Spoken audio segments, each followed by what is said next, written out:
കൊടുത്ത complaint received. ഇതിപ്പോൾ ഞാൻ ഫോട്ടോ കോപ്പി എടുത്തതാണ്, അവിടുന്ന് ഫോട്ടോ എടുത്തിട്ട് പ്രിൻ്റ് എടുത്തതാണ്. കേസ് റിസീവ്ഡ് എന്ന് പറഞ്ഞിട്ട് അവർ സീൽ ചെയ്ത് തന്നിട്ടുണ്ട്. ഇത് ഒരു പേജ്. അടുത്ത പേജിൽ അതിൻ്റെ ബാക്കി ഭാഗം. രേണുസുതിക്കും കൂട്ടാളികൾക്കുമെതിരെ ഗുരുതരമായിട്ടുള്ള കേസ് വന്നിട്ടുണ്ട്. എന്തൊക്കെയായിരുന്നു ഈ സോഷ്യൽ മീഡിയയിൽ കാണിച്ചു കൂട്ടിയിരുന്നത്? അവരുടെ അശ്ലീലം നിറഞ്ഞുള്ള സംസാരം, അവരുടെ അശ്ലീലം നിറഞ്ഞുള്ള റീൽസുകൾ, അതിനെതിരെയല്ല ഇപ്പോൾ ഗുരുതരമായിട്ടുള്ള ഒരു കേസാണ് അവർക്കെതിരെ വന്നിട്ടുള്ളത്. ഒന്നല്ല, അവർക്കെതിരെ 2 കേസാണ് വന്നിട്ടുള്ളത്. രേണുസുതിക്ക് മാത്രമല്ല, അവരുടെ കൂടെ ഉണ്ടായിരുന്ന ദാസ് കോഴിക്കോട്, അതുപോലെ അക്ഷയ് എന്ന് പറയുന്ന മുടി വളർത്തിയ അക്ഷയ് എന്ന് പറയുന്നവന് പ്രതീഷ്. അപ്പോൾ ഇത്രയും പേർക്കെതിരെയാണ് കേസ് വന്നിട്ടുള്ളത്. അപ്പോൾ കേസ് കൊടുത്തിട്ടുള്ളത് ഒരു യൂട്യൂബർ തന്നെയാണ് കേട്ടോ. ഒരുപാട് അങ്ങ് ചൊറിഞ്ഞു കഴിഞ്ഞാൽ ഇതുപോലെ ആളുകൾ ചെയ്യും എന്നും കൂടി ചിന്തിക്കണമായിരുന്നു. സമ്മതിക്കാൻ പറ്റില്ല എന്ന രീതിക്കാണ് സംസാരിച്ചത്. അപ്പോൾ അവരും അവിടെ നിന്നും നല്ല ഒരു റെസ്പോൺസാണ് കിട്ടിയത്. അവരും കേസ് എടുത്തിട്ടുണ്ട്. കൊടുത്ത കംപ്ലയിൻറ്റ് റിസീവ്ഡ്. ഇതിപ്പോൾ ഞാൻ ഫോട്ടോ കോപ്പി എടുത്തതാണ്, അവിടുന്ന് ഫോട്ടോ എടുത്തിട്ട് പ്രിൻ്റ് എടുത്തതാണ്. കേസ് റിസീവ്ഡ് എന്ന് പറഞ്ഞിട്ട് അവർ സീൽ ചെയ്ത് തന്നിട്ടുണ്ട്. ഇത് ഒരു പേജ്. അടുത്ത പേജിൽ അതിൻ്റെ ബാക്കി ഭാഗം. പിന്നെ ഞാൻ കൊടുത്ത ലിങ്കുകൾ, കേസിന് വേണ്ടി അവർക്ക് സപ്പോർട്ടിങ് ലിങ്ക് കൊടുക്കണം, ഏതൊക്കെ വീഡിയോകളാണെന്നുള്ള ലിങ്ക് കൊടുക്കണം. അത് കഴിഞ്ഞിട്ട് ആ ഷാപ്പിൽ നിന്നുള്ള ഇവരുടെ ഫോട്ടോയുടെ സ്ക്രീൻഷോട്ട്, ഇത്രയും വെച്ചിട്ടുണ്ട്. ഇതാണ് എക്സൈസിൽ കൊടുത്തത്. അപ്പോൾ അവർ ഇന്ന് തന്നെ അത് ഫോർവേഡ് ചെയ്യാമെന്ന് പറഞ്ഞിട്ടുണ്ട്, രേണുവിൻ്റെ അഡ്രസ്സൊക്കെ വെച്ചിട്ട്. അതിനകത്ത് രേണുസുതി മാത്രമല്ല വന്നിരിക്കുന്നത്, ദാസൻ, കോഴിക്കോട് ദാസനുണ്ട്, പ്രതീഷുണ്ട്, അക്ഷയുണ്ട്. ഇവരുടെ പേരും കൂടി അറ്റാച്ച് ചെയ്തിട്ടുണ്ട്. രേണു മാത്രമല്ല അതിനകത്തുള്ളത്. അതുകൊണ്ട് ഇവരുടെ പേരും നല്ലൊരു പ്ലാറ്റ്ഫോമാണ് കിട്ടിയത്, നല്ലൊരു തുടക്കമായിരുന്നു കിട്ടിയത്. അവർ ഒരുപാട് ആൾക്കാർ സ്വീകരിക്കുകയും സ്നേഹിക്കുകയും ചെയ്തു, സപ്പോർട്ട് ചെയ്ത് ഒരുപാട് പേർ അവർക്കൊപ്പം ഉണ്ടായിരുന്നു. പക്ഷെ അവരെയൊക്കെ ധിക്കരിച്ചുകൊണ്ടാണ് ഇപ്പോൾ അവരുടെ പോക്ക്. അവരെന്തൊക്കെ അശ്ലീലം നിറഞ്ഞുള്ള വർത്തമാനമാണ് പറയുന്നത്. അത് മറ്റുള്ളവർ റിയാക്ട് ചെയ്യാൻ വേണ്ടിയിട്ടാണ് അവരാ ചെയ്യുന്നതെങ്കിലും അത് സമൂഹത്തിന് ദോഷമായിട്ടാണ് വന്നിരുന്നത്. ഏതൊരു അഭിനേതാവാണ് ഇതുപോലെ വന്നിരുന്നത് സോഷ്യൽ മീഡിയയിൽ ഇത്രയും മോശമായിട്ടുള്ള രീതിയിൽ, ഇത്രയും അശ്ലീലം നിറഞ്ഞുള്ള രീതിയിലുള്ള റീൽസുകൾ ചെയ്യുക, ഇതുപോലെ അശ്ലീല ചൊവ നിറഞ്ഞ രീതിയിൽ സംസാരിക്കുക ആരാണ് ചെയ്തിട്ടുള്ളത്? അതുപോലെ തന്നെ ഷാപ്പിലെ ആ റീൽസ്, ഈ 2 കാര്യത്തിനാണ് ഇദ്ദേഹം കേസ് കൊടുത്തിട്ടുള്ളത്. ഒന്ന്, ഇവർ അശ്ലീലം നിറഞ്ഞുള്ള റീൽസ് ചെയ്യുന്നതും അശ്ലീല ചൊവയോടെ സംസാരിക്കുന്നതും സോഷ്യൽ മീഡിയയിൽ കുട്ടികൾ വരെ കാണുന്നതാണ്, അത് പലർക്കും ദോഷമായി ബാധിക്കുന്നുണ്ട് എന്ന് കാണിച്ചിട്ടാണ് അദ്ദേഹം ഒരു കേസ് ഫയൽ ചെയ്തിട്ടുള്ളത്.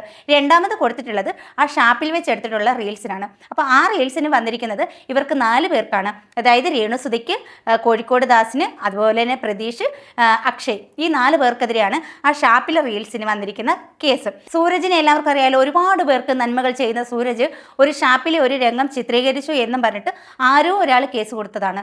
50,000 രൂപയാണ് സൂരജിനെതിരെ പിഴ അടിച്ചു വന്നത്. 25,000 എന്തോ പിഴ അടച്ചു എന്നാണ് കേട്ടത്. അപ്പം സൂരജിനെ പോലെ ഇത്രയും നന്മ ചെയ്യുന്ന ഒരാൾക്കെതിരെ ഇങ്ങനെ കേസ് കൊടുക്കാമെങ്കിൽ ഇത്രയധികം വൾഗാരിറ്റി നിറഞ്ഞ രീതിയിൽ വീഡിയോ ചെയ്യുന്ന രേണുസുതിക്കും കൂട്ടർക്കുമെതിരെ ഈ ഒരു കേസ് കൊടുക്കുന്നതിൽ യാതൊരു തെറ്റുമില്ല. കാരണം ആ ഷാപ്പിൽ വെച്ചുള്ള റീൽ എന്ത് അശ്ലീലം നിറഞ്ഞതാണ്. ഷാപ്പിൽ വെച്ചുള്ളത് കള്ളു കുടിക്കുന്നത് മാത്രമല്ല, ഈ 3-4 പേരെടുത്തിട്ട് പൊക്കി കറക്കുന്ന എന്ത് വൃത്തികേടാണ് അവർ കാണിക്കുന്നത്. അവർ കൊല്ലം സുധി എന്ന് പറയുന്ന ഒരാളുടെ ഭാര്യയാണെന്ന് പോലും മറന്നിട്ടുള്ള രീതിയിലുള്ള റീലുകളാണ് അവർ ചിത്രീകരിച്ചുകൊണ്ടിരുന്നത്. അപ്പോൾ അവർ സപ്പോർട്ട് ചെയ്യുന്നവരൊക്കെ ഓർത്തു വെച്ചോ, ഈ സോഷ്യൽ മീഡിയ എന്ന് പറയുന്നത് എന്ത് വൃത്തികേടും കാണിക്കാനുള്ള ഒരു പ്ലാറ്റ്ഫോം അല്ല. ഇത് ഒരുപാട് പേർക്ക് ഉപകാരപ്പെടുന്ന രീതിയിൽ ഓരോ കാര്യങ്ങൾ ചെയ്യാൻ വേണ്ടിയിട്ടാണ് വിനിയോഗിക്കേണ്ടത്. പിന്നെ എല്ലാവരും എന്ന് പറയും, നിങ്ങൾക്ക് വേറെ പണിയില്ലേ, നിങ്ങൾ എന്തിനു പ്രതികരിക്കുന്നു, അവരുടെ വീഡിയോ അല്ലേ ചെയ്യുന്നത്.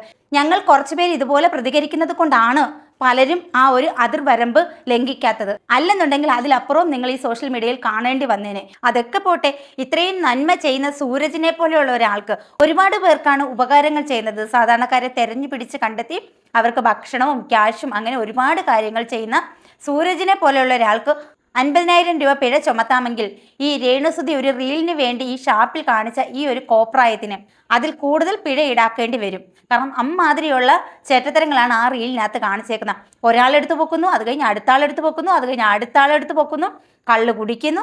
ഓക്കെ, വേണം, റീൽസൊക്കെ വേണം, ആൽബം വേണം, ഷൂട്ട് വേണം. പക്ഷേ ഈ ഒരു റീൽ കൊണ്ട് ഇവരെന്താണ് ഉദ്ദേശിക്കുന്നത്? എന്താണ് ഇവർ ഈ സമൂഹത്തിന് കൊടുക്കുന്ന ഒരു മെസ്സേജ്? കള്ളു കുടിക്കുക, പെണ്ണുങ്ങളും ആണുങ്ങളും കൂടി ഇങ്ങനെ വട്ടം കറങ്ങുക, പെണ്ണുങ്ങളും ആണുങ്ങളും കൂടി ഇങ്ങനെ കിടന്ന് അറുമാദിക്കുക, ഇതാണ് ഇവർ കൊടുക്കുന്ന മെസ്സേജ്. അപ്പൊ ഇങ്ങനെ സമൂഹത്തെ വഴിതെറ്റിക്കുന്ന രീതിയിൽ, സമൂഹത്തിന് ദോഷമാകുന്ന രീതിയിൽ റീലുകളായിക്കോട്ടെ, ഇനി ആൽബങ്ങളായിക്കോട്ടെ, എന്തായിക്കോട്ടെ, അങ്ങനെയൊക്കെ ഷൂട്ട് ചെയ്താൽ അവർക്കെതിരെ നമുക്ക് നിയമ നടപടിക്ക് പോകാനുള്ള ഓപ്ഷൻസ് ഉണ്ട്. കൊല്ലം സുധിയുടെ പേര് കളയാതെ നല്ല രീതിയിൽ റീൽസ് ആയാലും ആൽബങ്ങളായാലും ഇവർക്ക് ഇനോഗ്രേഷനൊക്കെ കിട്ടുന്നുണ്ട്. അതാണെങ്കിലും ഒക്കെ ചെയ്ത് ഇവർക്ക് നല്ല രീതിയിൽ ജീവിക്കാം. അപ്പൊ അവരതൊക്കെയല്ല, ഇവർക്ക് കാശ് കിട്ടിയപ്പോൾ ഇവർക്ക് കുറച്ചുകൂടി ആക്രാന്തം കൂടി, കുറച്ചുകൂടി അഹങ്കാരം കൂടി. അപ്പം ആരെയും എന്തും പറയാം, എന്ത് വൃത്തികേടും പറയാം എന്നുള്ള ഒരു തെളിവാണ് ഈ രേണുസുതി ഇത്രയും നാൾ ഈ സോഷ്യൽ മീഡിയയിൽ കാണിച്ചു കൂട്ടിയിരുന്നത്. എല്ലാവരെയും വെല്ലുവിളിച്ചും അഹങ്കരിച്ചുമുള്ള സംസാരം. എന്നാൽ താമസിക്കുന്ന വീട് പോലും ദാനം കിട്ടിയതാണെന്ന് പലപ്പോഴും ഇവർ മറന്നു പോകുന്നുണ്ട്. അപ്പം ഇവരുടെ അഹങ്കാരത്തിന് ചുട്ട മറുപടി തന്നെയാണ് ഇവർക്ക് കിട്ടിയിട്ടുള്ളത്.